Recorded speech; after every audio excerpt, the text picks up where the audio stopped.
Bien, bonsoir à tous, content de vous retrouver, en plus sur un thème, je ne sais pas si c'est ludique, mais en tous les cas, qui est une pédagogie du maritime, qui met certainement en valeur un certain nombre du maritime.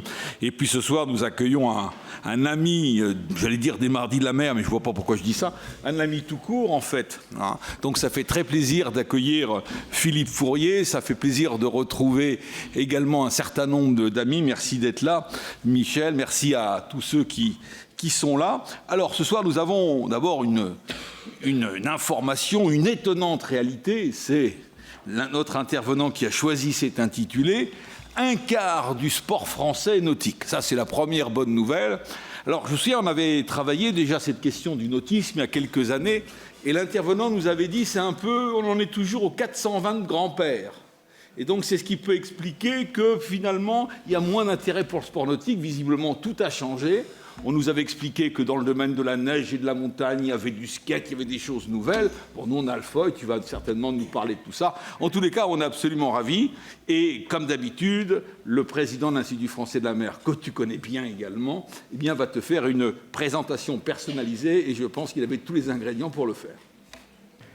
Merci. Merci Christian.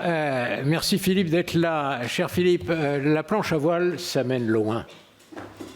À 20 ans, tu es un coureur de niveau régional et tu as convaincu l'agence North Sail, le premier fabricant mondial de voiles, d'être ton sponsor. Alors comme ça, 2 ans après, il te propose un poste de commercial. 4 ans plus tard, tu relances l'association des professionnels de la planche à voile et en 3 ans, tu fédères 80% de l'activité de ces professionnels de la planche à voile. Alors cette réussite, ça aiguise de l'appétit. La Fédération des industries nautiques absorbe ton association et tu vas être pendant 12 ans responsable du développement, puis délégué général adjoint, puis délégué général de cette Fédération des industries nautiques. Dans ces fonctions, tu crées la Confédération européenne des industries nautiques qui regroupe aujourd'hui 11 pays. Tu commandites et tu édites un rapport sur l'impact environnemental du nautisme pour cette confédération. Tu es membre fondateur de l'Association pour la plaisance éco-responsable, qui est chargée en particulier de créer un réseau national de déconstruction de bateaux de plaisance. Tu crées et tu es le premier commissaire général de la Fête du nautisme, cet événement national qui, pendant 10 ans, a fait découvrir les pratiques nautiques et a attiré jusqu'à 1 million de Français. Et puis nous sommes en 2011, tu quittes la FIN, la Fédération des industries nautiques, pour fonder à Dinan une agence de communication, Ilago, dont tu es gérant. La mer n'est toujours pas loin. Pour ceux qui connaissent la Bretagne Nord, qui connaissent Saint-Briac ou Lancieux, l'île Agot, c'est en face. Ilago, ce sont 7 pôles de compétences, 8 experts de communication, 80% d'activités maritimes. Tu es en particulier l'homme qui sait organiser des assises et des salons regroupant plus de 1500 personnes. Tu es coordinateur des assises de l'économie de la mer depuis 2013, des assises de la pêche et des produits de la mer depuis 2016, des assises du nautisme et de la plaisance de 2018 à 2019. Tu es commissaire général d'Euromaritime, le salon de l'économie maritime, et d'Euro Waterways, le salon de l'économie fluviale de 2013 à 2017. Tu es co-créateur des assises économiques des Outre-mer en 2021, des assises du New Space en 2022, de la journée du bateau électrique et des assises nationales du fleuve en 2023. Ton agenda est bien rempli, mais tu sais donner de ton temps à des associations et des organisations qui œuvrent pour la mer et les activités maritimes, et tu es toujours un pratiquant confirmé de windsurf. Et tu as accepté en 2024 de devenir président du conseil d'administration de l'École nationale de voile et des sports nautiques, établissement public qui relève des ministères chargés des sports et de celui de la mer, et tu vas nous dire ainsi qu'un quart du sport nautique est français, du sport français est nautique. Merci d'être là, Philippe.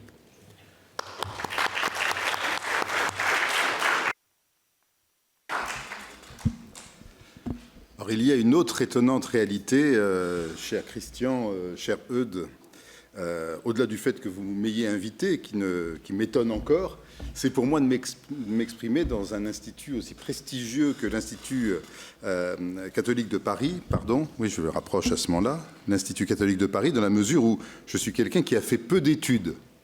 Oui, parce que je suis un planchiste et l'appel de la mer a été très fort, aux grandes dames de mes parents d'ailleurs, qui auraient préféré me voir plus assidu sur des bancs tels que ceux-ci. Mais non, j'ai préféré aller naviguer et puis, en effet, intégrer assez jeune une très belle marque Norsels dans le domaine voile de planche à voile. Voilà, parce qu'il y a Norsels, voile de bateau de plaisance, évidemment. Oui, donc il m'appartient aujourd'hui, merci d'être là, de vous parler de sport nautique et en effet de cette étonnante réalité. C'est-à-dire qu'on a du mal à envisager le nautisme dans toutes ses dimensions. On dit voile, ça paraît assez simple, on dit bateau à moteur, mais si on va au-delà, on le sait moins. Donc c'est un petit peu de cela dont je vais essayer de vous parler ce soir. Alors, le nautisme, c'est tout ce qui va sur l'eau, dans l'eau, sous l'eau. Alors c'est amusant parce que ces trois formules, je les ai vues, je les ai découvertes dans le PowerPoint que l'École nationale de voile et des sports nautiques a préparé pour moi. Rassurez-vous, j'ai travaillé après dessus. Et ça m'a amusé parce que c'était en effet les formules que nous utilisions pour décrire la fête du nautisme. La fête du nautisme, donc, nous avons créé au sein de la Fédération des industries nautiques au début des années 2000.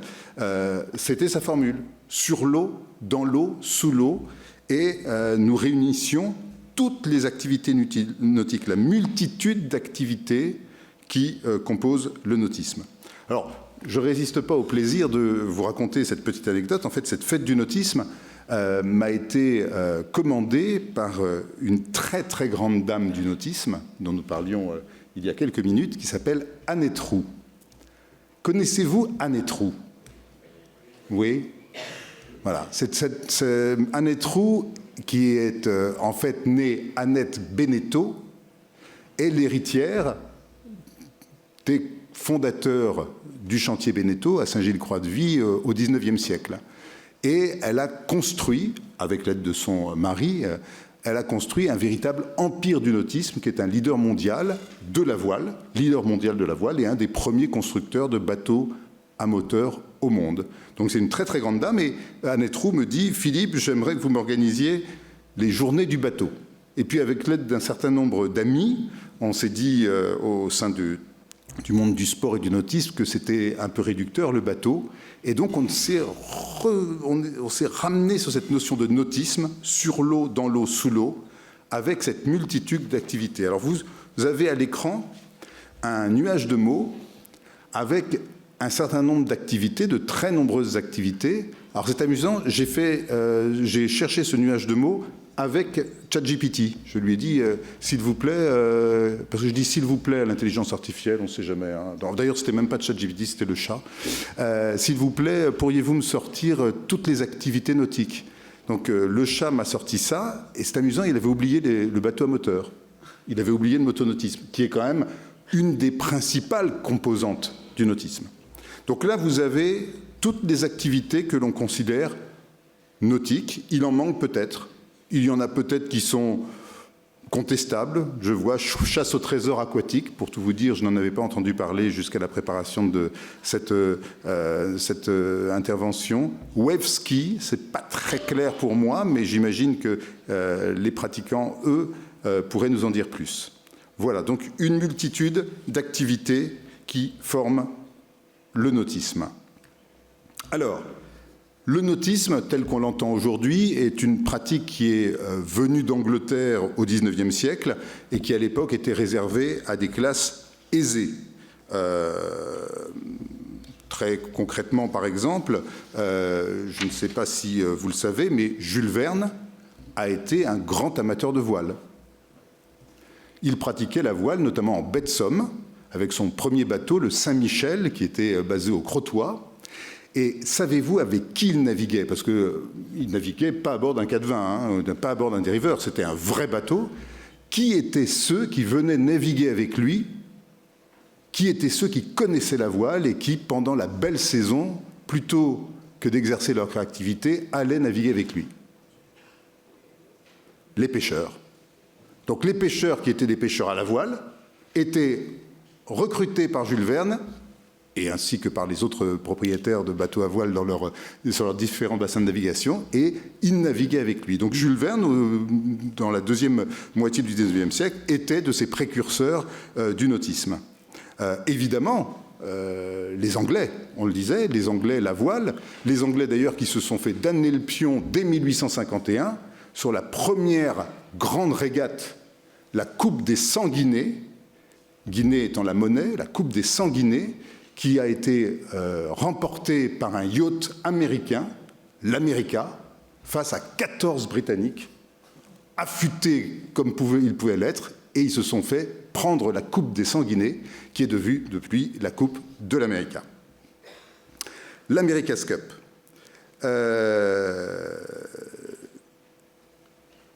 Alors, on est donc sur cette deuxième moitié du XIXe siècle, l'émergence du nautisme, et c'est important, je pense, d'en parler, l'émergence du motonautisme. Pourquoi c'est important et utile d'en parler? Parce que le motonautisme est français. Ça, c'est quelque chose, quand on voit aujourd'hui les marques de bateaux de moteur, de bateaux de plaisance, si je cite Yamaha, Honda, Evinrude, Mercury, ça, c'est pas très français. Et pourtant, tout le motonautisme a été inventé en France. Et je ne résiste pas au plaisir de vous lire un texte qui, je l'espère, ne sera pas trop long, que nous devons à Daniel Charles, docteur en histoire, peut-être connu dans cette maison, expert du patrimoine maritime, qui a écrit « Dire le motonautisme français tient du pléonasme, un peu comme le Voltaire français. Le motonautisme, tout le motonautisme est français par naissance, et c'est en France qu'il a grandi. Déjà, avec Denis Papin en 1704 et Jouffroy d'Aban en 1775, le bateau à vapeur avait été une invention de l'Hexagone, même si elle ne pouvait prétendre être tricolore, puisque le bleu-blanc-rouge lui était postérieur. Je reconnais son côté facétieux. Le motonautisme connut toutes ses premières sur la Seine. C'est ça aussi qui est intéressant. C'est que le motonautisme est né non seulement en France, mais en eau intérieure, sur la Seine. C'est là que navigua en 1865 le premier bateau à moteur à explosion de l'histoire, conçu et construit par Lenoir pour l'éditeur Dalloz. Dalloz, déjà. C'est encore sur la Seine que navigua en 1880 le premier bateau électrique, inventé par Gustave Trouvé, ça ne s'invente pas ça non plus. Le premier bateau à moteur commercial conçu par Lenoir, motorisé par Roire sur une coque construite au chantier de Caillebotte. Oui, les peintres impressionnistes eux-mêmes, transporta des passagers entre Le Havre et Tancarville en 1887. L'année suivante, le premier moteur à explosion avec Arbracam en tête de l'histoire équipait le yacht Jolie Brise. Son moteur, qui est aujourd'hui exposé au CNAM, au Conseil national des arts et métiers, avait été conçu par le Parisien François Forest. Le moteur du premier bateau à moteur hauturier fut construit à Paris chez Roire, encore, système Lenoir, monté dans le yacht Jezirel qui partit du Havre, rallia Marseille par la Seine et les canaux avant de s'avancer vers Constantinople en 1888-89, puis d'en revenir. Et en 1896, tenez-vous bien, 2 ans après la première course motonautique à Nice, naissait sur la Seine l'Hélice Club de France, le premier club motonautique de l'histoire, Hélice Club de France qui existe toujours. Qui inventa le premier hors-bord? Un Français, Alfred Seguin, en 1892, qui testa la première coque planante, le comte de Lambert, à partir de 1897, sur la Seine, bien sûr.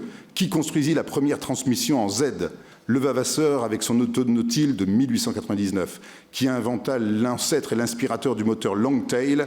Gabriel Trouche, avec la motogodille de 1903. Qui breveta et testa, jusqu'à un record du monde, la première coque à simple redent? Paul Bonnemaison en 1906. À cette occasion, il inventa aussi la première hélice de surface. C'est le même ingénieur qui réalisa à partir de 1931 le premier moteur dépassant 100 chevaux au litre, un hors-bord de course connu sous le nom de Dupuis-Soriano. Qui définit la forme du bateau à moteur gonflable? Pierre de Broutel commença à tester le Zodiac. Bravo, en 1934. On pourrait continuer encore et encore. L'histoire du motonautisme en France est la plus riche du monde parce qu'elle est la plus longue. Cette histoire est plus qu'un recueil d'anecdotes épatantes. C'est, pour peu qu'on la fasse connaître, un facteur d'identité pour tous les motonautes d'aujourd'hui. Je propose qu'on applaudisse Daniel Charles. Je ne sais pas s'il nous entendra, mais je pense qu'il serait ému de savoir que l'on a évoqué son nom aujourd'hui. Voilà, donc c'est très intéressant parce que je me permets une digression, j'espère que vous me la pardonnerez, mais une fois de plus, j'ai envie de dire, la France a été précurseur, la France a inventé, mais la France n'a pas décliné. Aujourd'hui, le motonautisme, comme je vous le disais, il est américain, japonais, très majoritairement. Et ça, c'est un petit peu l'une de nos caractéristiques, et j'ai entendu ça dans une conférence, notre incapacité ou notre grande difficulté à transformer l'invention en facture. Parce que c'est de ça qu'il s'agit.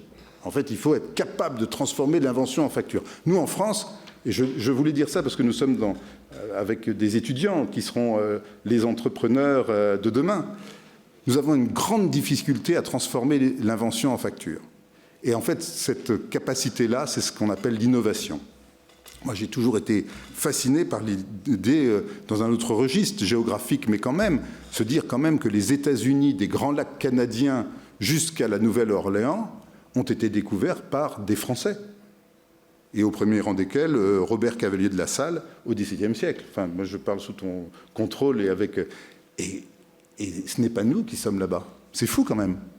Voilà, donc essayons, s'il y avait un petit message que je voulais passer en plus du reste, essayons d'être des innovateurs en plus d'être des inventeurs, d'être capables de transformer l'invention en facture. Ensuite, pour quitter le 19e siècle, évidemment, il y a un essor du nautisme après la Seconde Guerre mondiale. Là aussi, revenir un petit peu sur une très belle histoire, celle de la création des Glénans. L'école de voile des Glénans a été fondée... Des Mardis de la mer. Je l'ignorais, tu vois, j'en suis d'autant plus touché. L'école de voile des Glénans a été fondée en 1947 par un couple extraordinaire, Philippe et Hélène Vianney, qui étaient des grands résistants, qui avaient notamment,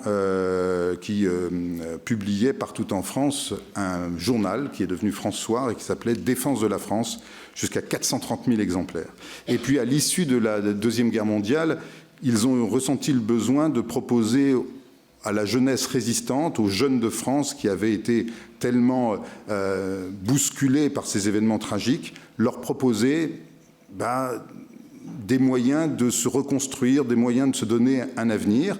Et les Glénans sont nés notamment de cette impulsion, avec des bateaux qui ont été conçus pour eux par Jean-Jacques Herbulot ou Philippe Harley, qui sont devenus des classiques absolument incroyables, qui sont le Vaurien, la Caravelle, le Corsaire, le Mousquetaire, bateaux que nous retrouvons plus vraiment sur nos côtes. Je te rassure, puisque je fais référence à ce que tu disais par rapport à l'intervenant d'il y a quelques années, tout ça appartient au passé. Et donc je lis ce petit texte très rapide sur la création des Glénans, où 2 ans après, l'année 1949 fut une année de transition. La famille Bolloré n'avait pas souhaité nous garder sur le Loch, qui est l'une des îles des Glénans. J'en ai su depuis les vraies raisons, c'est Philippe Vianney qui parle, par Gwenaël Bolloré, qui est l'oncle de Vincent. Il m'était proche parce que sous l'occupation, il avait rejoint à 16 ans l'Angleterre en canot pour s'engager dans les commandos et qui partageait avec nous l'amour de l'archipel. Une grand-mère avait été choquée que nous rassemblions sur la même île garçons et filles. Pour la Bretagne, en tout cas, nous étions en ce domaine des précurseurs et la grand-mère ne fut pas la seule personne scandalisée. Surtout quand les croisières commencèrent et qu'il fut évident que les équipages étaient mixtes. J'ai trouvé ce petit témoignage de l'époque des Glénans assez savoureux. Et puis, après la Deuxième Guerre mondiale, donc l'essor des activités nautiques s'est poursuivi au fur et à mesure du développement et de la croissance globale des loisirs, pour arriver à quelque chose qui va nous éloigner un petit peu du Quat-Vin dont on parlait tout à l'heure. Donc là, vous allez voir un petit film, et sachez qu'il présente un événement où vous êtes toutes et tous cordialement invités.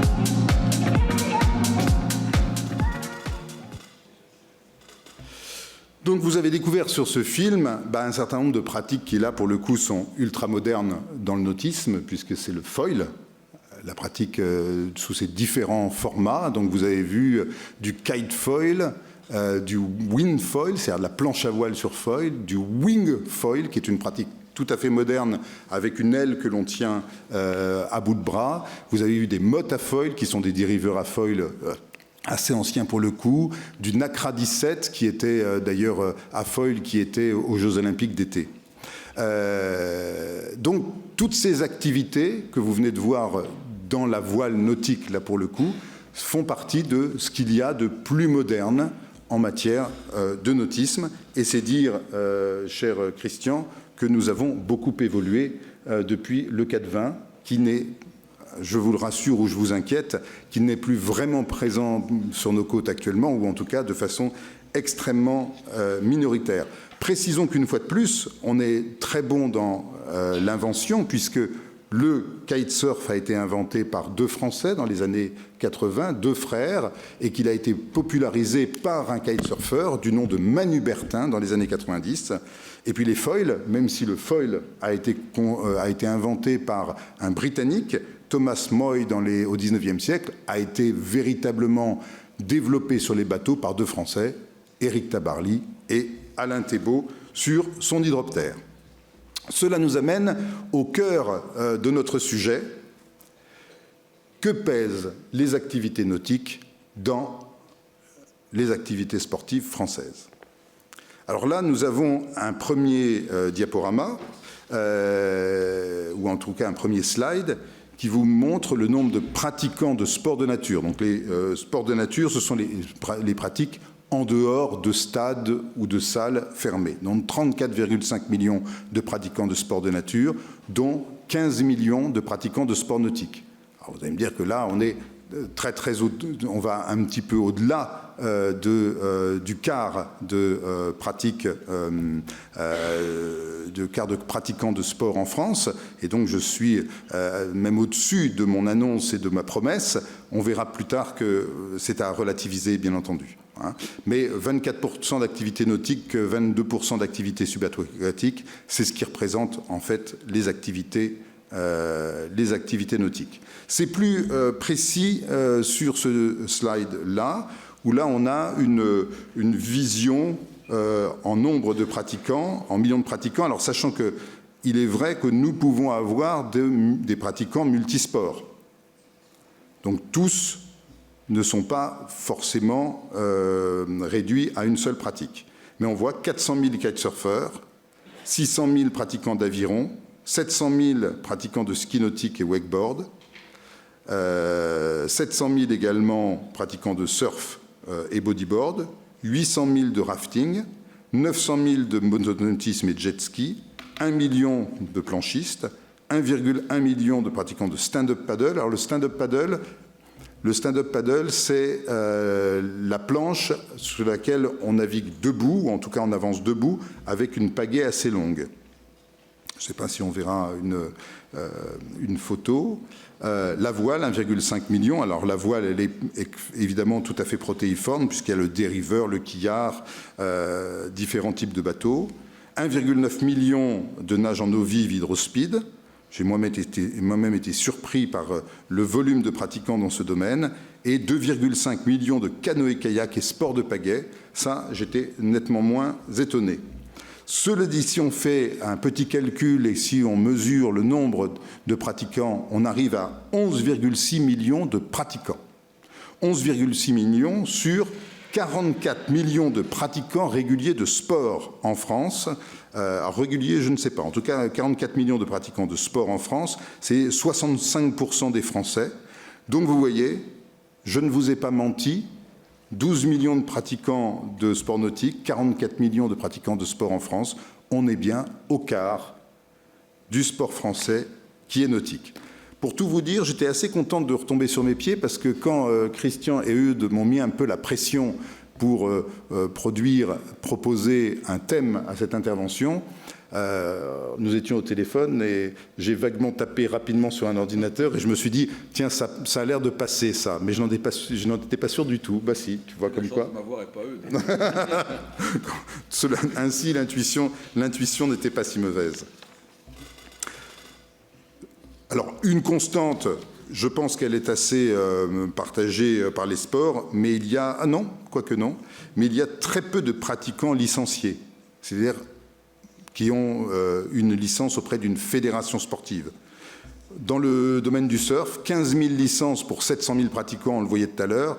En kayak et sport de pagaie, 270 000 pratiquants licenciés sur 2,5 millions de pratiquants déclarés, ce qui évidemment est toujours un grand sujet pour les instances dirigeantes des fédérations sportives, parce que leur raison d'être, ce sont les licences, c'est-à-dire l'achat chaque année d'une forme d'adhésion à la fédération, souvent assortie à une assurance pour la pratique, et notamment pratique en compétition qui est obligatoire, et ils ont du mal à capter plus de pratiquants, à faire rentrer plus de pratiquants dans leur fédération. C'est un fait, c'est un sujet. Et surtout, traditionnellement, les activités nautiques sont des activités de vacances, saisonnières, familiales, et donc, on le disait à l'instant, peu institutionnalisées. Nous avons donc moins de 20% de pratiquants réguliers. Un autre sujet qui est assez intéressant, c'est de voir qu'il y a une surreprésentation de cadres pour les activités nautiques. Vous voyez que nous avons notamment 18% de cadres pour les activités nautiques contre 11% pour les activités de sport de nature en général. Bon, ce n'est pas complètement étonnant puisqu'il y a une dimension de coût du matériel qui n'est pas nôtre, une dimension également de frais de déplacement, mais c'est l'une des caractéristiques de la pratique nautique. Alors, cette diapo est fausse. Cette diapo est fausse, et c'est amusant parce que j'ai décidé de la laisser quand même, parce qu'un jour, j'ai tapé donc toujours sur ce fidèle allié qui est soit le chat de Mistral AI, soit de Mistral AI, d'ailleurs, je devrais dire en français, de Mistral AI, soit de ChatGPT. Je lui ai demandé combien il y avait de licenciés dans les fédérations nautiques par rapport sur le volume global des fédérations. Et il a sorti cette phrase, qui est fausse. Qui est fausse puisqu'il n'y a pas... là, on devrait avoir donc 12 millions de licenciés. En fait, on a 16 millions de licenciés en France. Donc, on est assez loin des 25%. Mais on a vu... Alors, moi, j'étais très content que je l'avais trouvé à l'origine parce que ça correspondait bien à mon intitulé.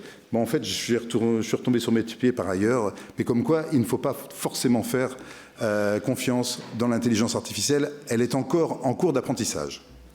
Alors ça aussi, ça c'est une erreur chez moi. Donc là, il manque quand même un sport important dans les sports nautiques aux Jeux Olympiques d'été. Ils sont au nombre de 4 et pas de 3. Il manque l'aviron, canoë-kayak, surf, voile et aviron. On n'a pas été très très bon en voile, notamment sur les Jeux Olympiques de Marseille. Nous avons eu 2 médailles, une argent et une bronze. Je sais que c'est une déception. Mais il n'empêche que ce furent de très beaux Jeux Olympiques, mais on a eu quand même une médaille d'or en surf. Alors c'est une ou deux. Le garçon a eu la médaille d'or, et la fille, je ne me souviens plus. Là, vous voyez, un trou de mémoire. Quelqu'un sait-il combien nous avons une médaille en surf? A priori 2. Une or, c'est sûr. Bon. Peut-être oui, on a eu 2 médailles, une d'argent. Merci de cette contribution. Voilà ce que je peux vous dire sur le sport en matière d'enjeux de santé publique, parce que c'en est un, en tout cas de pratique. Mais le nautisme, c'est aussi un enjeu économique. On en disait un mot à propos d'Anne Trou tout à l'heure. Plus de 6 000 entreprises dans le nautisme, soit 45 000 salariés. Je suis assez étonné parce que ce sont des chiffres de la Fédération des industries nautiques qui sont d'une précision 44 629 salariés en 2023 en France. 6010 entreprises, hein, pas 11, pas 9, 6010 entreprises. Mais si c'est la Fédération des industries nautiques, c'est que c'est vrai par définition. Plus de 100 000 emplois indirects, un chiffre d'affaires qui ne figure pas ici, mais en construction de bateaux de plaisance et services, un chiffre d'affaires qui dépasse les 6 milliards d'euros, dont 80% pour la production qui est française, qui est vendue à l'export. Hein, donc c'est un secteur qui contribue très favorablement à notre balance du commerce extérieur. C'est hélas pas le cas de tous les secteurs économiques français. Mais je dis ça sans acrimonie, hein, c'est un constat, c'est hélas... mais heureusement, bon, nautisme fait partie, voilà, des secteurs fortement exportateurs. De très nombreux ports de plaisance, indispensables évidemment au stationnement des bateaux, que ce soit en mer ou à terre. Nous avons 473 ports de plaisance pour 252 000 places, 556 ports et bases fluviales pour 20 000 places et 40 ports à sec. Alors ça, c'est une des nouveautés de ces dernières années, pour 11 000 places. C'est un système de stockage de bateaux qui est beaucoup plus développé aux États-Unis, par exemple, qu'en France. Mais il faut dire que le foncier en France est un petit peu plus limité que de l'autre côté de l'Atlantique. Mais c'est quelque chose qui se développe parce que nous manquons, ou en tout cas nous manquions, les choses ont tendance peut-être à bouger un petit peu récemment, mais nous manquons terriblement de places de port dans notre pays pour faire stationner des bateaux de plaisance. Et c'est un sujet, d'où le développement de ce nouveau système de stockage. Alors, peut-être que cela viendra dans des questions tout à l'heure, on me dira « oui, mais les bateaux ne bougent pas dans les ports ». Je te regarde, je suis sûr que tu allais me dire ça. Voilà. Non, c'est plus compliqué que ça, et si vous souhaitez que l'on en parle tout à l'heure, j'essaierai de vous répondre bien volontiers. Les sports nautiques constituent également un enjeu de sécurité.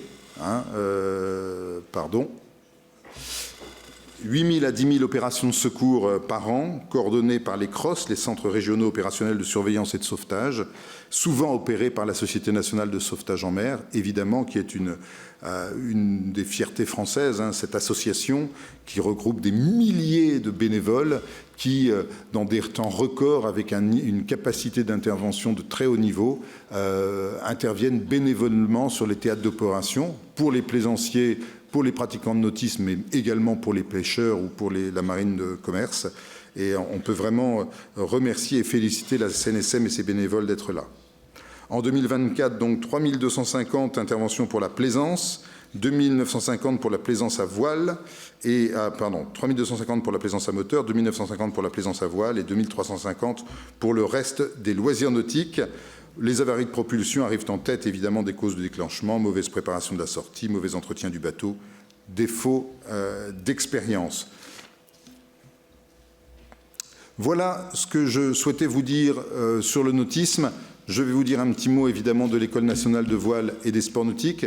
Comment fait-on, Christian, dont les questions se font à la fin, s'il y en a? Okay.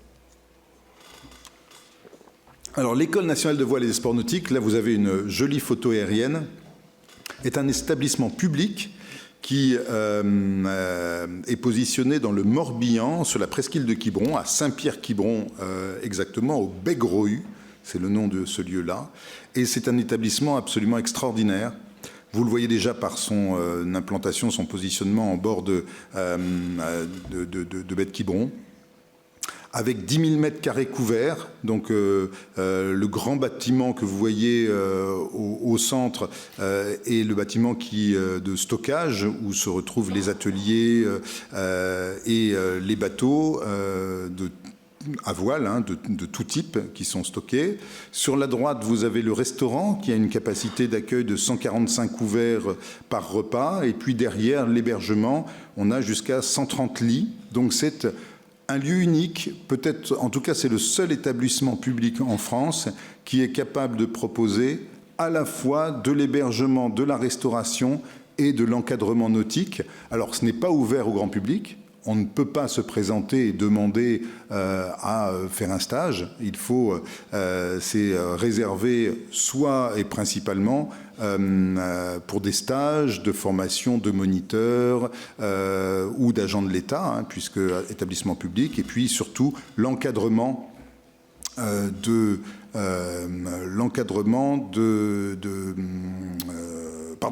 d'équipes de haut niveau envoyées par les fédérations sportives, au premier rang desquelles évidemment la Fédération française de voile, qui viennent préparer leur grand rendez-vous annuel voile.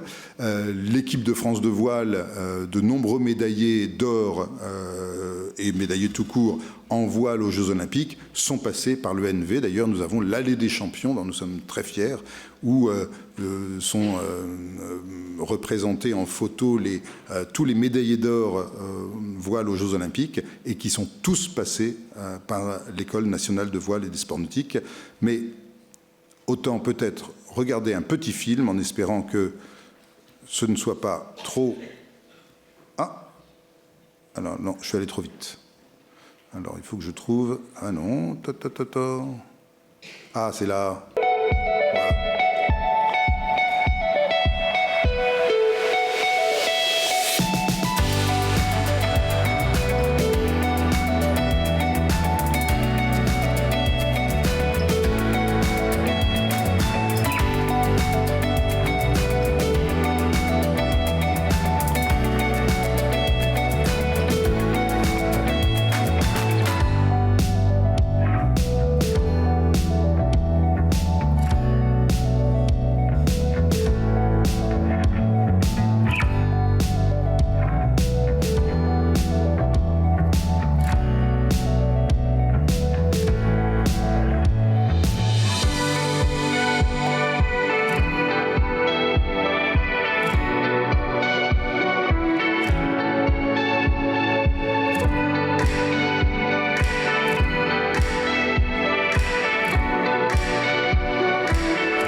Donc vous en êtes aperçu, le film n'est pas totalement récent, hein. Les masques portés par certaines des personnes figurant dans cette petite vidéo le montrent, mais j'espère en tout cas que ça vous a donné une idée de ce à quoi ressemble ce superbe établissement, qui a une histoire amusante puisque il est né d'une volonté d'un grand homme d'État français, puisque c'est le général de Gaulle qui est à l'origine de la création de l'École nationale de voile et des sports nautiques. J'ai coutume de dire qu'en France, souvent, quand on soulève un caillou, on trouve soit Napoléon, soit le général de Gaulle. Et là, ça le montre une fois de plus. Grosso modo, si ma mémoire est bonne, en 1964, Jeux Olympiques, déroute de l'équipe de France, des équipes de France lors de ces JO. Évidemment, quand il y a une déroute française, le général n'est pas content. Il appelle Maurice Herzog, son ministre des Sports de l'époque, qui lui dit... Maurice, il va falloir me structurer la performance dans le sport français. Alors, Maurice Herzog se met au travail, et c'est de là qu'est né l'INSEP. Donc l'INSEP, qui je crois est à Fontainebleau, hein, non, Vincennes. Merci, je me trompe à chaque fois. C'est marrant, pourquoi je veux mettre l'INSEP à Fontainebleau? Merci. Voilà. Donc l'INSEP à Vincennes, et puis ils se sont rendus compte qu'ils avaient un certain nombre de sports qu'ils avaient du mal à loger à Vincennes, donc, la montagne, qu'ils ont logé à Chamonix avec l'École nationale du ski, la cavalerie à Saumur. Alors là, j'ai peut-être une petite idée, je vais en dire un mot tout à l'heure. Donc la cavalerie à Saumur avec le cadre noir, et puis la voile dans le Morbihan, au Begrehus, à Saint-Pierre-Quiberon. Alors pourquoi je fais un clin d'œil sur Saumur? Parce que je pense qu'on aurait tout à fait pu mettre la cavalerie à Vincennes. Rien ne l'empêchait, mais j'imagine que Maurice Herzog s'est souvenu que le général de Gaulle était un officier de cavalerie et qu'il serait probablement pas de bon ton de lui enlever la cavalerie de Saumur. Voilà, donc ils ont laissé la cavalerie à Saumur, et c'est très bien. D'ailleurs, l'Institut, qui est devenu maintenant l'Institut d'équitation et du cheval français, est un lieu absolument remarquable, qui propose notamment des soirées de gala avec des spectacles proposés par le Cadre Noir qui sont tout à fait époustouflants. Donc si vous avez l'occasion d'aller à Saumur, n'hésitez pas, profitez-en. Et un petit peu comme ce qui est arrivé d'ailleurs à l'Institut national d'équitation et du cheval à Saumur, le NVSN va connaître un mouvement assez plus qu'important, qui va être une vraie révolution. C'est-à-dire que l'École nationale de voile et des sports nautiques va abandonner sa cape voile pour devenir l'Institut national du nautisme. Et ça, normalement, si tout se passe bien, je touche du bois, dans l'année. C'est-à-dire que cet institut va être en capacité d'adresser, proposer ses services à l'ensemble des acteurs du nautisme, tous ceux que l'on a pu voir dans la présentation précédente,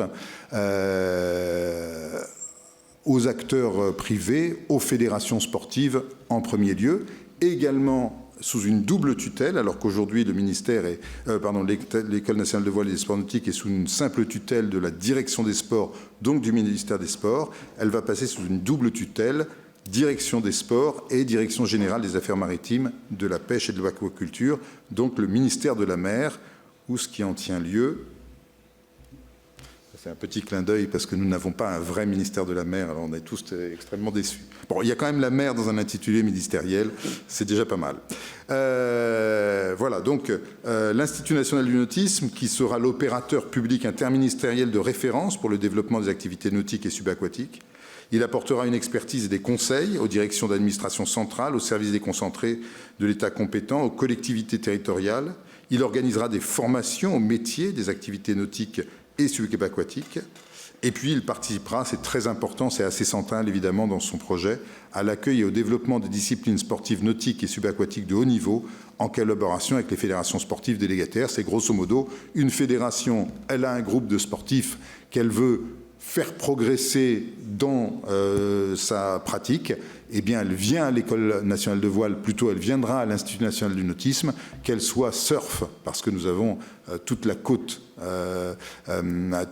ouest de la presqu'île de Quiberon qui est fort bien pourvue en vagues, qu'elle soit surf, canoë, kayak, même motonautisme peut-être, et elle pourra s'appuyer sur les équipements de l'Institut pour faire progresser ses équipes sous sa responsabilité et avec son expertise. L'Institut n'est pas censé détenir une véritable expertise dans chaque domaine. Il peut avoir des expertises en domaine de préparation mentale, préparation physique, mais pas forcément, et a priori pas dans les sports consacrés. C'est la fédération qui vient avec son expertise, mais qui profite de l'établissement et des installations et services proposés par l'établissement, moyennant finance.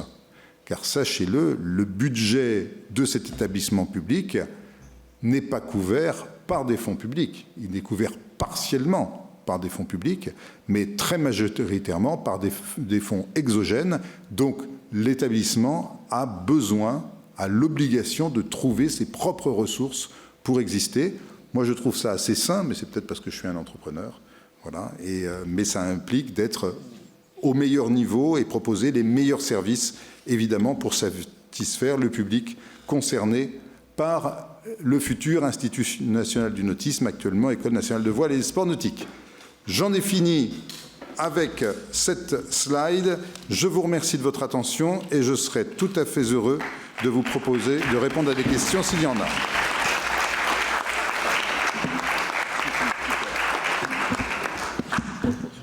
Merci beaucoup Philippe pour cette présentation, ces chiffres toujours précieux pour les historiens qui sont dans la salle, qui vont comme ça compléter leurs fiches et puis sur cette question du nautisme. Merci d'avoir actualisé mes connaissances, effectivement. Donc j'ai bien compris, le 420 et tout ça, c'est dans un musée, donc j'espère qu'il y a une version patrimoniale à tout ça, parce que ça a marqué pas mal les esprits.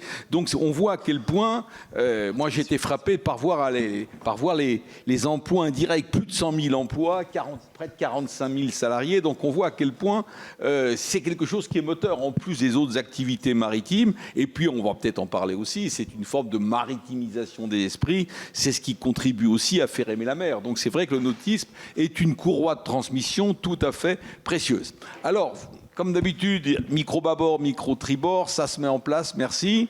Donc merci d'avoir la gentillesse, comme toujours, de vous présenter. Qui veut poser la première question?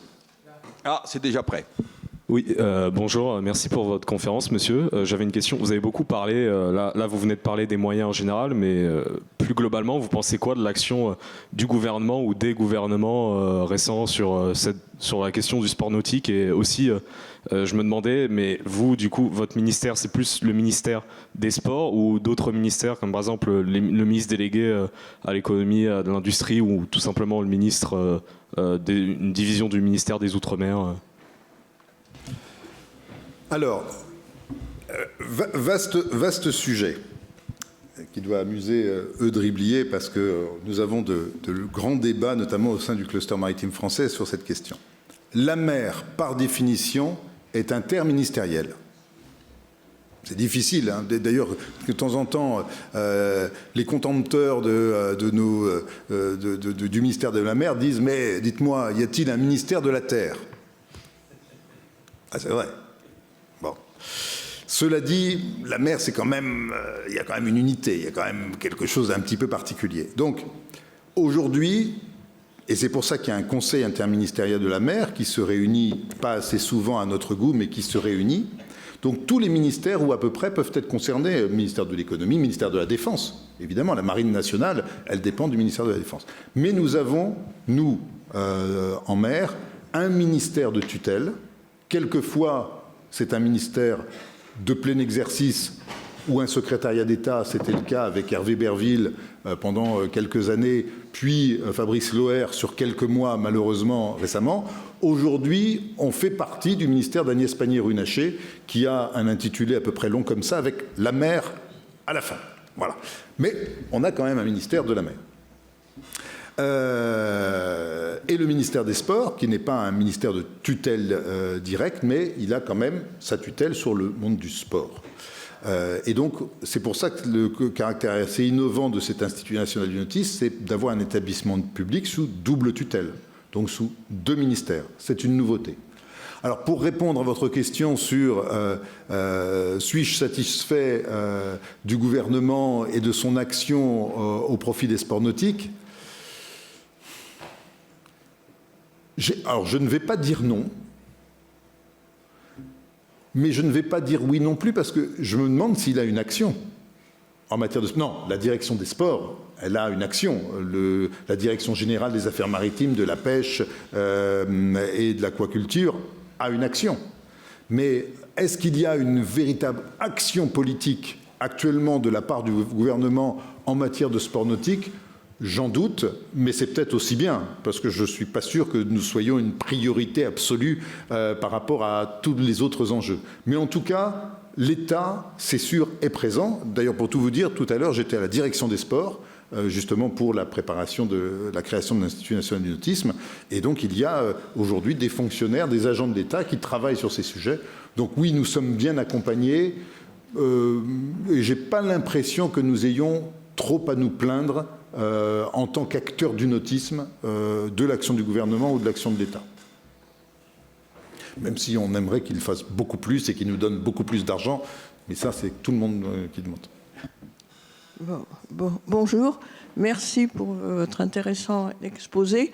Moi, j'avais une question. Je me posais la question de savoir pourquoi le salon nautique qui se tenait tous les ans à Paris au mois de décembre, porte de Versailles, a été supprimé.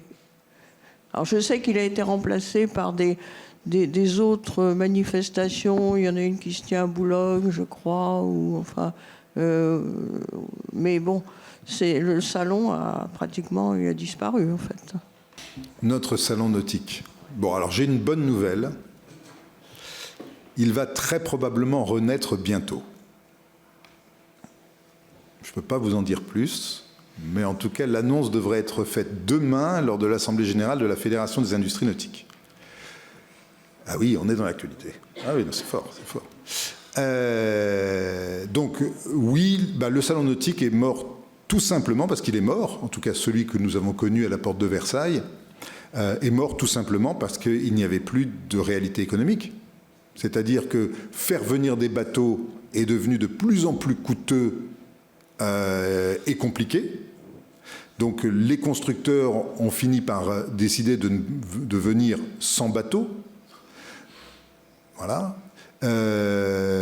Et de ce fait, l'attractivité du salon a baissé, le nombre de visiteurs a baissé. Donc en fait, vous avez une spirale qui fait que économiquement, ça coûte extrêmement cher d'organiser un salon. Il n'y avait plus de pertinence économique.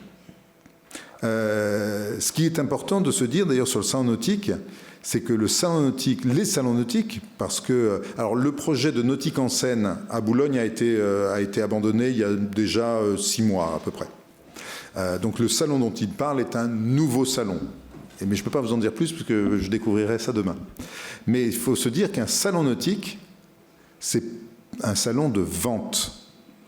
S'il n'y a pas de vente, il n'y a pas de salon. C'est-à-dire que le salon, il ne vit pas sur la billetterie. Ce ne sont pas les centaines de milliers parce qu'on a eu jusqu'à 300 000 visiteurs au Salon nautique de Paris, ce ne sont pas eux qui font vivre le salon, d'autant plus qu'il y avait une politique en France sur le Salon nautique de Paris de distribution tout à fait considérable d'invitations. Il y avait jusqu'à 75% de visiteurs invités, que juste 25% de payants.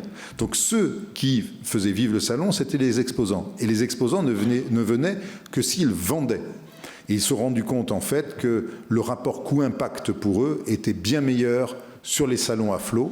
Et nous avons 2 très beaux salons à flot en France, qui sont le Grand Pavois. Il y en a beaucoup, hein, mais les 2 majeurs sont le Grand Pavois de La Rochelle, en septembre, et, pardon de le dire en anglais, parce qu'avant c'était Festival de la Plaisance de Cannes, et maintenant c'est devenu le Cannes Yachting Festival, voilà, qui a lieu en septembre aussi, et qui sont dans leurs domaines respectifs de très très beaux salons internationaux, ou en tout cas de dimension internationale.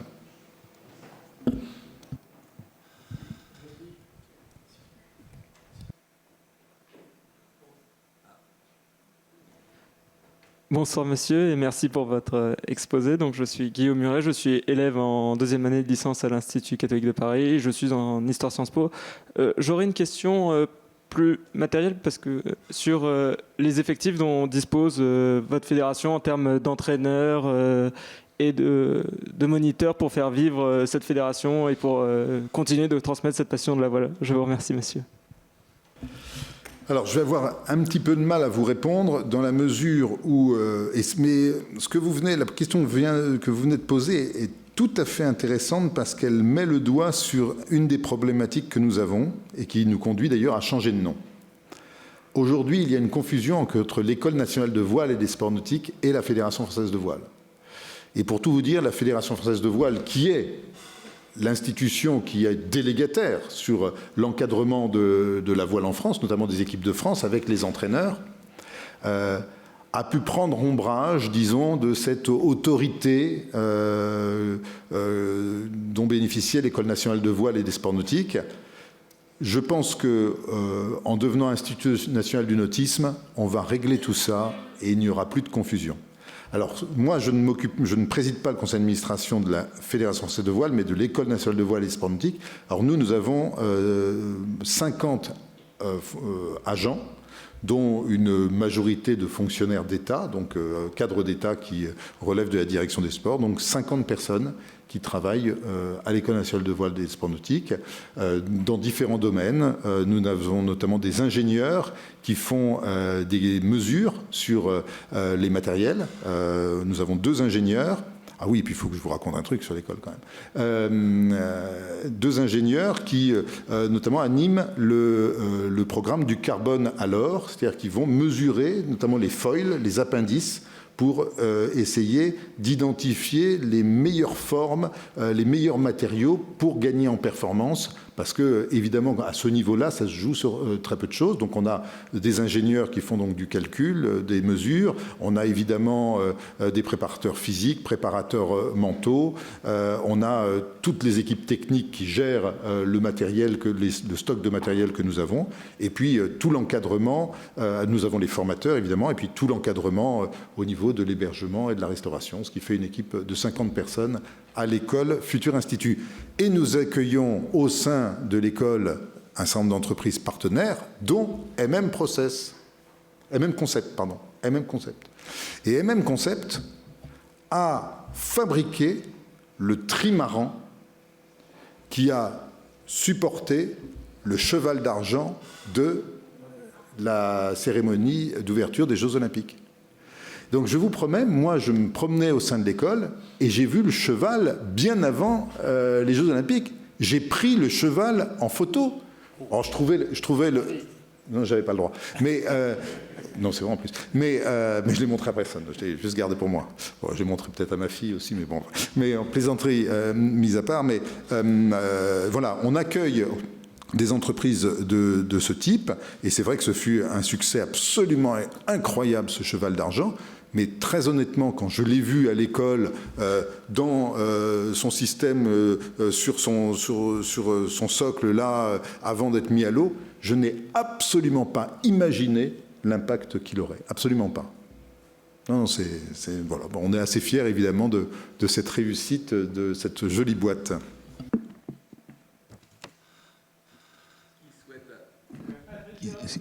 Pardon. Patrice Bernier nous demande « Merci pour cette belle présentation. Comment, à l'image de la semaine du nautisme à La Rochelle, la fête du nautisme, qui est pourtant un excellent moyen d'orienter le regard du public vers le monde maritime, pourrait-elle être relancée ?»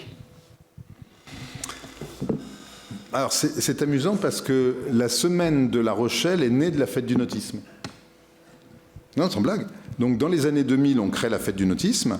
Et puis, on a identifié des événements phares. Et La Rochelle s'est mobilisée et a été événement phare très vite. Et depuis, l'événement phare est devenu un très gros événement local et régional. Comment relancer la fête du nautisme? Alors, très honnêtement, il n'y a qu'un moyen. Alors, elle a duré une dizaine d'années et puis manifestement il y a eu un essoufflement au sein des organisations qui participaient à l'organisation, à l'événement, puisque le concept était relativement simple. La Fédération des industries nautiques, qui était porteuse du projet, et un certain nombre de partenaires, je pense à Voies navigables de France notamment pour la partie fluviale, en fait coordonnait le recrutement de clubs, d'établissements qui souhaitaient, pendant 2 jours, proposer des portes ouvertes au grand public. Et donc, en échange de quoi, nous, organisateurs de la fête du nautisme, on mettait en lumière ces établissements, on les faisait connaître par les moyens de communication de l'époque, site web déjà, emailing, et puis un certain nombre d'affichages dans les médias français. Et on donnait et on offrait à chaque participant un kit de communication avec impression d'affiches, de flyers, etc. On faisait même des 4x3 pour les événements phares. Hein, et on leur envoyait les 4x3. Donc c'est une question de budget, pour répondre de volonté et de budget. Mais peut-être que si cette fête du nautisme s'est arrêtée, c'est tout simplement parce qu'il y a eu un essoufflement et qu'il y avait sur le terrain moins d'envie de faire la fête du nautisme.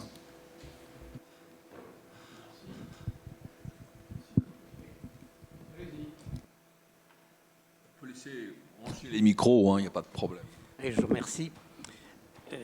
Jean-Claude Le Goff, je m'intéresse à l'histoire maritime. Vous avez surtout insisté sur les activités sportives, au fond, des nautistes. Il y a à peu près 23 millions de bateaux de plaisance dans le monde. Là-dedans, il n'y en a pas la moitié de bateaux à voile, c'est plus de la moitié de bateaux à moteur. Mais je voudrais souligner 2 choses. D'une part, la voile n'est pas toujours un sport pour beaucoup de gens. Il y a aussi une façon de vivre, en quelque sorte. C'est, comme Moitessier disait, c'est le plaisir d'être en mer plutôt que de faire, à la limite, des compétitions. Et pour toute une partie de personnes, même si beaucoup de voiliers restent au port, en se plaçant du point de vue de la voile, je crois qu'il y a une autre dimension de la voile, si vous voulez, qui n'est pas seulement un sport, mais qui est une façon de vivre, une activité. Il y a de plus en plus des couples qui partent avec 2 enfants. Faire de la voile, c'est autour du monde, c'est pas forcément du sport, même si quelquefois ça peut être un peu sportif, mais il y a une dimension non sportive.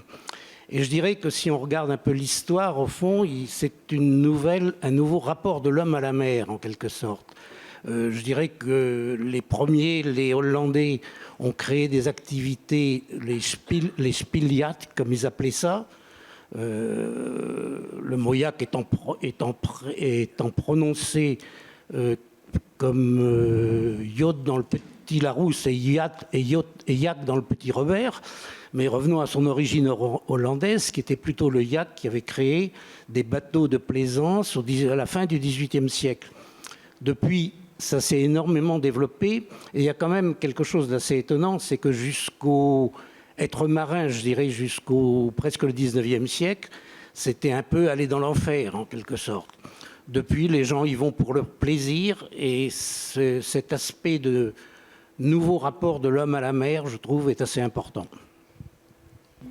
Et tout à fait, ce que vous soulignez d'ailleurs correspond assez bien avec une appellation que je trouve peut-être personnellement un peu désuète, mais qui dit ce qu'elle est, c'est la plaisance.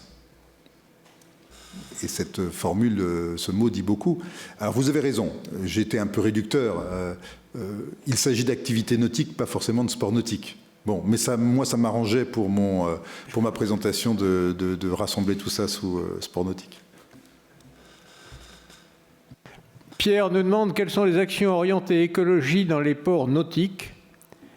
Sait-on évaluer l'impact du changement climatique sur les sports nautiques?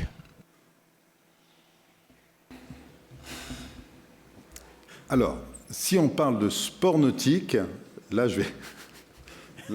Si on parle de sport nautique, ben on est assez bon parce qu'en général, les sports nautiques, on va parler majoritairement voile, canoë-kayak, aviron, surf. L'impact sur l'environnement de ces activités est relativement réduit, hein, d'autant plus qu'il y a un gros travail qui est fait sur les matériaux, et notamment de plus en plus sur les matériaux biosourcés. D'ailleurs, nous avons le challenge de l'innovation à l'École nationale de voile des sports nautiques le 28, et nous allons étudier, peut-être décrochera-t-il le prix, nous allons étudier la création de surf avec un matériau issu des champignons. Voilà. Bon. Donc totalement biodégradable, évidemment, etc. Donc il y a de gros travaux faits sur les matériaux, évidemment. Bon, si on en vient aux activités nautiques, on ne va pas se cacher qu'il y a le motonautisme. Et le motonautisme, c'est pas très très vert, c'est évident. Même si les fabricants et les constructeurs de moteurs, et singulièrement de moteurs hors-bord, ont fait des efforts absolument incroyables ces dernières années avec des réductions d'émissions d'émissions gazeuses avec des facteurs que je serais incapable de vous donner aujourd'hui, mais qui sont tout à fait significatifs. Évidemment, il y a la pratique, l'arrivée des moteurs électriques. Alors ensuite, on peut discuter du caractère écologique de moteurs électriques, mais disons qu'en tout cas, en matière d'émissions gazeuses, c'est totalement réduit. Donc il y a évidemment une volonté générale de la part des acteurs du nautisme de réduire l'impact sur l'environnement, pour une raison absolument claire, c'est que je pense que personne ici ou notre interlocuteur à distance n'a envie de pratiquer une activité nautique dans un espace pollué. Donc on recherche tous des espaces aussi propres et aussi naturels que possible. Donc il y a une vraie démarche de la part des fabricants, et d'ailleurs avec un certain nombre d'obligations, hein, faut pas le nier, pour aller vers plus de protection de l'environnement, mais ça reste une activité humaine. Lorsque nous avions fait ce bilan, cette évaluation de l'impact environnemental du nautisme, alors je m'en doutais un peu, mais on est arrivé à un chiffre qui est infinitésimal. De mémoire, c'était 0,12% d'impact. Mais il faut dire que ça représente un nombre sur une population mondiale, un nombre de pratiquants qui est extrêmement réduit, et pour ne pas dire très privilégié. Évidemment, dès qu'on commence à parler de bateau, parce que le coût d'un bateau, je dirais, si on se réfère à la population mondiale, c'est extrêmement, extrêmement élevé, évidemment. Laurent Castin, qui était là il y a juste avant Noël, nous rappelait que l'ensemble du transport mondial qui prenait la mer, c'est à peu près 3,5% des gaz à effet de serre, tandis qu'Internet mondial est à 4 et tend vers 5. Donc on voit là, en rappelant que le transport maritime, c'est 92% en volume du transport mondial.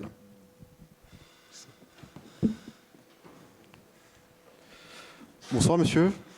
J'ai trouvé donc votre présentation très captivante. Et donc, vu qu'on a beaucoup parlé des JO donc, de Paris 2024 et que donc, beaucoup de fédérations et d'associations ont beaucoup bénéficié par rapport au nombre d'adhérents qui ont augmenté, je me demandais, mais est-ce que vous aussi, le nombre d'adhérents dans les associations de voile et même nautiques a plutôt bien augmenté suite aux JO? Je vous remercie. Alors, je confesse je vais avoir du mal à vous répondre parce que je ne dispose pas encore, et nous ne disposons pas à ma connaissance encore de chiffres. Notamment, on l'a vu, la pratique dans les écoles de voile. Les écoles de voile, c'est les clubs de la fédération, c'est 1,5 million de pratiquants chaque année de la Fédération française de voile. En école française de voile, qui est un réseau de plus de 400 écoles, on approche les 500 000 stagiaires. On en saura plus l'été prochain. Et on verra s'il y a une augmentation notable. Je ne sais pas dans quelle mesure les fédérations de sport nautique vont bénéficier d'un effet JO, parce que je ne suis pas sûr que l'exposition médiatique de leur sport ait été considérable, hormis pour le surf peut-être. Je ne suis pas sûr qu'on ait vu beaucoup de canoë-kayak, je parle sous votre contrôle. Je ne suis pas sûr qu'on ait vu beaucoup d'avirons. Je sais qu'on n'a pas vu beaucoup de voiles. Donc, ont-ils bénéficié, ces sports, eux aussi, d'un impact favorable JO ? Il faudra voir. En tout cas, ce que je peux vous dire, on est loin des activités nautiques, mais j'étais sur le fleuve à Paris aujourd'hui avec des acteurs du fleuve. Eux, l'impact JO, ils ne le ressentent pas aujourd'hui. Voilà.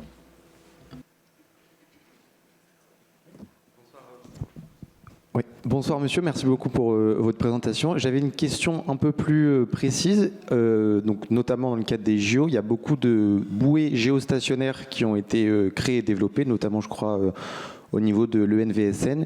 Est-ce qu'il y a un réel impact écologique de ces bouées qui nécessitent du coup des moteurs en continu pour les maintenir au niveau des parcours, comparé à des bouées qu'on pourrait appeler classiques avec des ancrages? Et est-ce que vous avez des chiffres par rapport à ça? Merci beaucoup. Alors normalement, je crois que dans certaines émissions de télévision, on décroche son téléphone et on appelle un ami, c'est ça. Je suis incapable. Alors moi, je sais. Alors là, les bouées, en l'occurrence, dont vous parlez, je n'en ai jamais entendu parler. Jamais. Est-ce que vous faites référence peut-être au dispositif Wind Morbihan, qui effectivement a été créé par l'École nationale de voile et des sports nautiques, avec un certain nombre de capteurs qui permettent de mesurer le vent en temps réel sur l'ensemble du Morbihan et qui est en train de s'étendre actuellement vers la Loire-Atlantique et vers le Finistère? Mais en tout cas, je prends le point.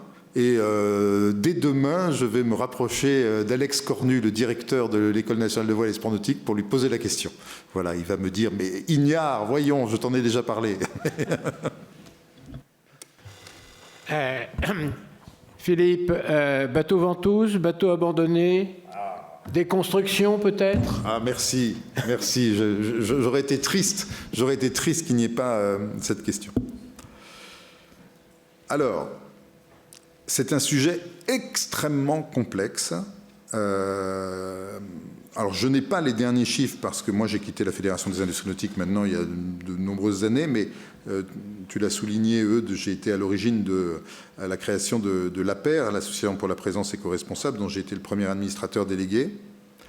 Et je vais vous raconter une anecdote. Donc, soyons clairs, la Fédération des industries nautiques, quand elle m'a chargé de cette mission de déconstruire les bateaux de plaisance hors d'usage, parce qu'à l'époque on parlait de BPHU, comme on a parlé des VHU, les véhicules hors d'usage, avait quand même une arrière-pensée, c'était de vider les ports.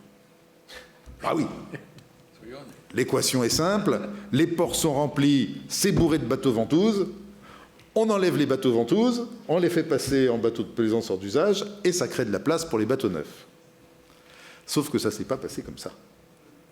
Parce que, et heureusement dans notre pays, les ports de plaisance, pour que vous puissiez conserver votre place de port, vous devez tous les ans non seulement acquitter d'un droit de stationnement, d'un droit de port, mais également présenter une attestation d'assurance. Donc inutile de vous dire que quand un port identifie un bateau qui ne répond plus à ces deux obligations, il commence à se mettre en marche. Et quand on a commencé à chercher des bateaux à déconstruire, je me rappelle, on s'est rapproché du port de La Rochelle, d'ailleurs je citais La Rochelle tout à l'heure, qui est un des plus grands ports d'Europe. Il se tire la bourre avec Port-Camargue, qui est le plus grand. Hein, ça change, il met un ponton de plus, c'est moi, l'autre met un ponton de plus, c'est moi. On interroge La Rochelle, et La Rochelle nous dit, après une grande étude qui était passée dans Voiles et Voiliers, elle nous dit, nous, on a 3 bateaux en situation d'occupation illégale du domaine maritime. Ah! Alors oui, il y a des bateaux ventouses. Oui, il y a des bateaux ventouses. Il y a des bateaux qui ne naviguent pas. Mais à ce moment-là, donc, vous allez chercher le bateau ventouse, mais le bateau ne navigue pas, mais vous avez quelqu'un qui paye la place de port, qui paye l'assurance. Et là, vous allez sonner à la porte et vous tombez sur quelqu'un qui vous dit « Ah, oui, c'est le bateau de mon mari. Il est très malade, c'est sa raison de vivre. » Ah, pardon madame, excusez-moi, évidemment, voilà. Et vous avez des cas comme ça partout. Donc nous, on n'avait pas encore tout à fait identifié ça, on crée un centre test de déconstruction de bateaux de plaisance à Caen. Et puis on recrute quelqu'un pour aller nous chercher des bateaux de plaisance à déconstruire. Et on lui donne une mission sur le Calvados. Pas de bateau de plaisance à déconstruire. Alors, sachant qu'à l'époque, on avait, nous, on allait chercher le bateau, on payait le transport jusqu'au centre de déconstruction, ça ne coûtait rien au propriétaire. Ben, on lui dit, tu vas vers la Manche, tu ne trouves rien dans la Manche. Va en Bretagne. On s'est mis à diffuser des appels à dons de bateaux à déconstruire dans toute la France. On a fait venir des bateaux du Sud en camion pour pouvoir tester la déconstruction de bateaux de plaisance hors d'usage. Alors, je ne résiste pas au plaisir de vous raconter cette anecdote.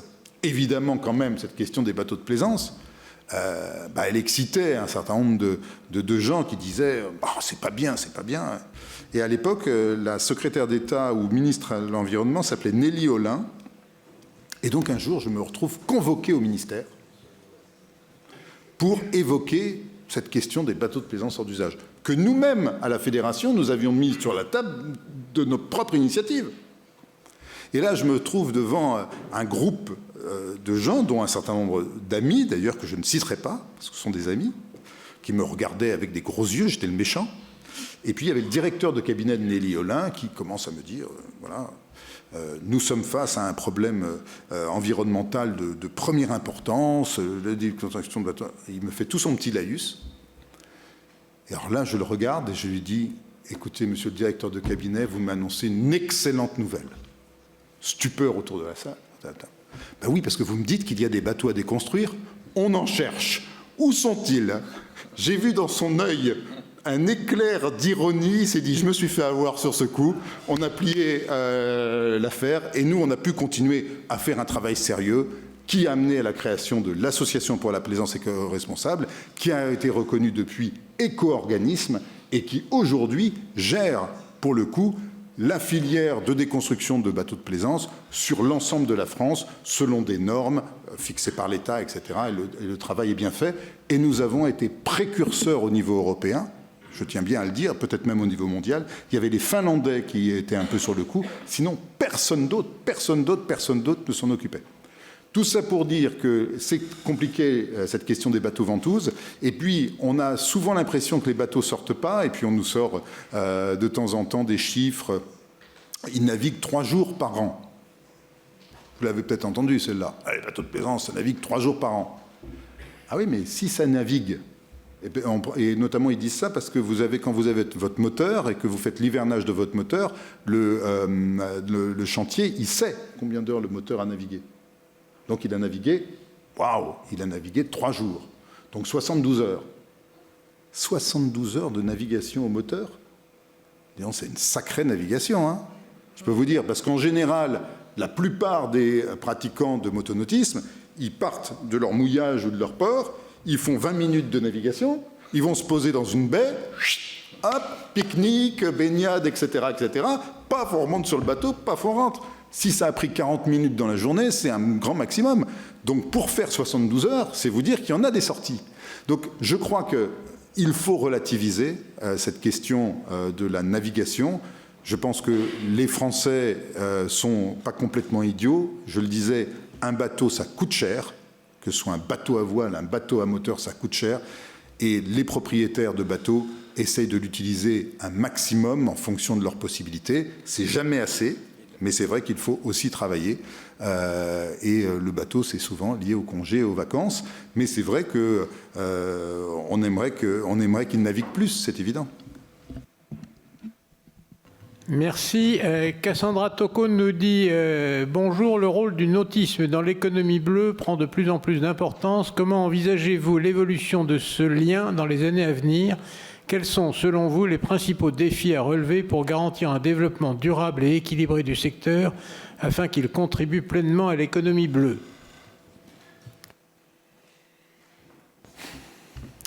Eh bien, écoutez, si l'économie générale va bien, le nautisme ira bien. C'est tout, hein. C'est simple, hein. Quand vous avez des préoccupations au quotidien, je dirais presque existentielles, c'est un terme qui est beaucoup utilisé ces derniers temps, existentielles, vous probablement vous portez moins sur la pratique des activités nautiques. Donc espérons que l'économie générale aille bien et ce sera bon pour les activités nautiques et bon à ce moment-là, évidemment, par répercussion pour l'ensemble de l'économie bleue. Mais je crois que c'est la condition sine qua non, parce que sinon il y a de l'envie, hein. Il y a de l'envie de pratique nautique, il y a de l'envie d'aller sur l'eau, il y a envie de loisirs nautiques, ça s'est avéré, y compris chez les jeunes générations, qui pourront nous le dire. Ah, évidemment, c'est difficile d'être propriétaire d'un bateau à 20, 25 ou 30 ans. Souvent, on profite du bateau d'un parent, d'amis, etc. Mais on voit des jeunes sur l'eau en bateau, on voit des jeunes à la voile, et puis qui sont peut-être sur la voile légère ou la glisse, mais qui viennent un jour au bateau. Donc je crois qu'il y a de l'avenir pour les activités nautiques. Encore faut-il que le monde aille bien. Philippe, il y a de plus en plus de population sur le littoral. Tous les départements, toutes les villes littorales croissent en termes d'habitation, pas simplement l'été, mais toute l'année. J'avais été frappé de voir qu'à Saint-Pierre-et-Miquelon, où c'est sans doute pas les eaux les plus chaudes, je dirais, de l'archipel France, en quelque sorte, dans le cadre du programme de l'éducation nationale, il y avait une pratique de la voile. Et Karine Clairaut, qui était la sénatrice maire de Saint-Pierre-et-Miquelon, avait beaucoup vanté cette pratique en disant que ça crée des vocations. Est-ce qu'on ne peut pas imaginer que dans le cadre du futur Institut national du nautisme, il puisse y avoir des conventions ou des recherches de conventions pour que l'éducation nationale, que certains rectorats d'académie puissent inciter les jeunes à cette pratique qui pourrait être tout à fait intéressante? Mais c'est parce que ça a été dit, c'est un art de vivre aussi. Hein. Mais c'est le cas, Christian.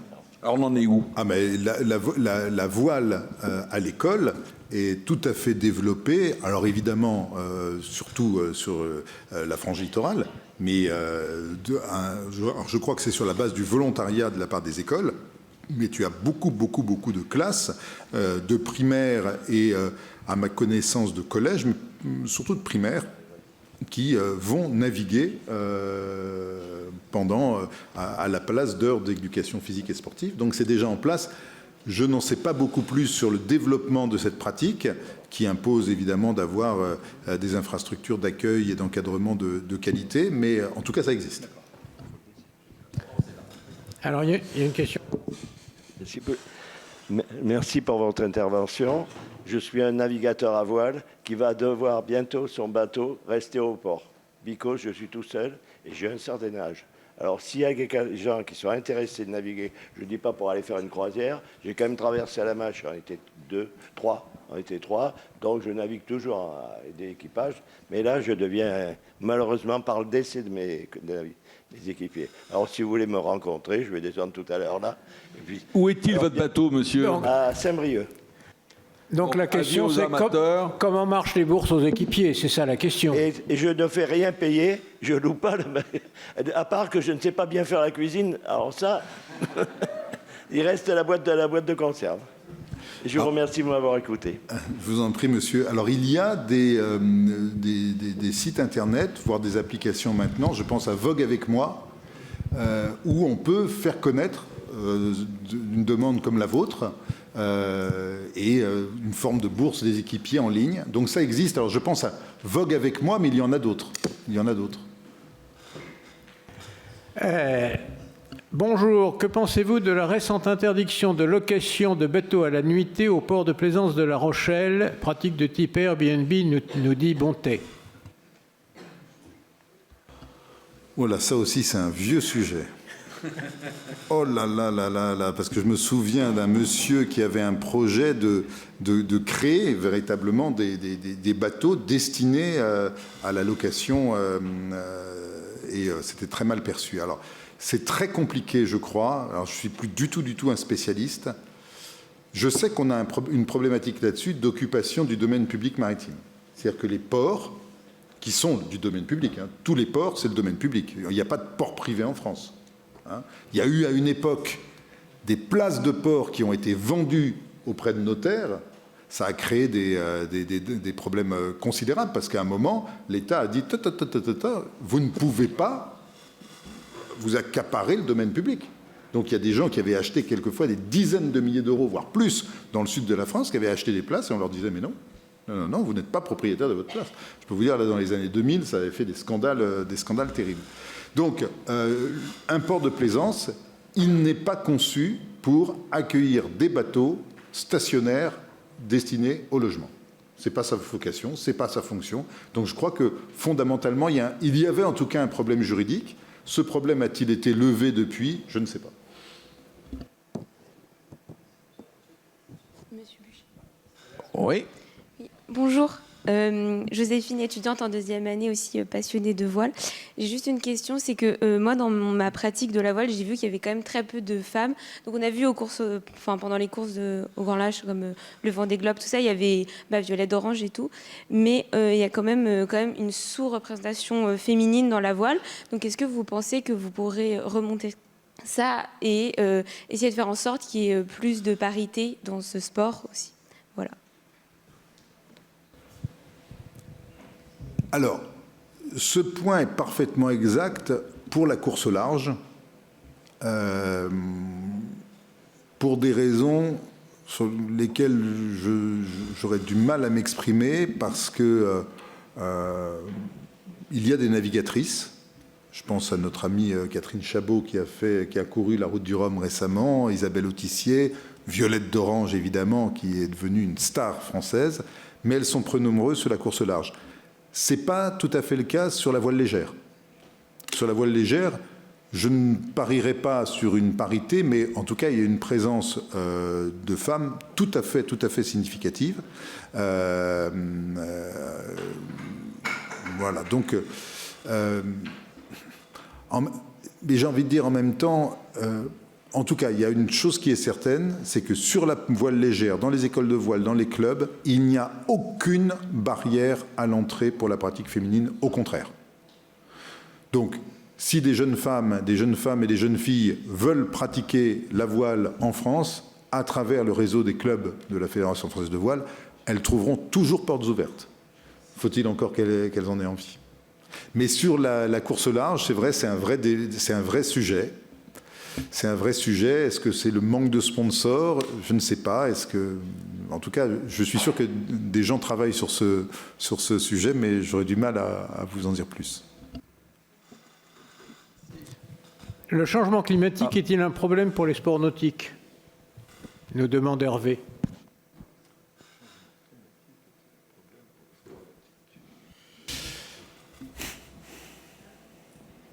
Alors, s'il implique, comme je le disais tout à l'heure, non, ça ne marche pas, parce que là, on ne parle pas de pollution, on parle de changement climatique. Alors, évidemment, si les conditions climatiques deviennent tellement désagréables, pour ne pas dire invivables, oui, j'imagine qu'on aura moins envie de pratiquer les sports nautiques dans ce type de conditions. Mais a priori, je ne vois pas comme ça de frein à la pratique des sports nautiques spécifiquement. Voilà, spécifiquement. Qui ait des effets par ricochet, évidemment, sur des contraintes venant sur la vie quotidienne qui font qu'on a moins envie ou moins l'occasion de pratiquer les sports nautiques, mais stricto sensu. Avec les événements climatiques extrêmes. Ah oui, évidemment. Peut-être que ça fait référence au voilier qui a sombré cet été, effectivement, suite à une brise marine brutale. C'est peut-être lié à ça, cette question. Oui, alors là aussi, je ne sais pas où en est l'enquête, mais ce que je crains, c'est qu'il y a eu, là, pour ce bateau, des erreurs commises par l'équipage. C'est en tout cas ce que j'ai lu dans les médias juste après, avec des sabords ouverts, le mât qui n'avait pas été mis dans la bonne position, etc. etc. Donc, m'en semble-t-il, l'équipage n'aurait pas été assez réactif. Mais là, je dis ça avec beaucoup de conditionnels, car je n'ai pas eu les derniers éléments. Merci. Peut-être une dernière question, ou de nos internautes, ou dans la salle, avant de conclure. Non ? Écoutez, moi, en ce qui me concerne, je rappellerai simplement la date prochaine de notre dernier mardi de la mer de l'année universitaire 24-25. Ça sera presque quelqu'un qui va nous servir d'interprète. Il s'agit de François Sarano, qui est l'un des derniers de l'équipe Cousteau, qui est le monsieur qu'on voit toujours à côté du grand requin blanc, si vous voulez, ou des grands cachalots. François Sarano qui va nous parler, qui est docteur en océanographie, plongeur professionnel, bien, etc. Ce que nous apprennent les rencontres avec les cachalots. Et c'est quelqu'un, je l'ai vu parler, qui sait parler au cachalot, qui parle cachalot. Donc peut-être où dira-t-il quelques mots, je dirais, au terme de cette année universitaire. Donc ce sera le mardi 8 avril. Donc vraiment une rencontre à pas louper. Avant que Dréblier ne fasse la conclusion, pour remercier en notre nom à tous Philippe Fourier, je vous rappelle que vous avez quelques supports. L'entrée est gracieuse, donc n'hésitez pas pour qu'on acclame vraiment nos intervenants, et notamment François Sarano. Merci. Conclusion donc du président de l'Institut français de la mer. Oui, merci Philippe. Sur l'eau, dans l'eau, sous l'eau, impact loisir, impact santé, impact économique, enjeux démocratiques. Tu nous as fait un magnifique panorama de tous ces sujets nautiques. Merci infiniment d'avoir été là avec nous ce soir. Merci Philippe.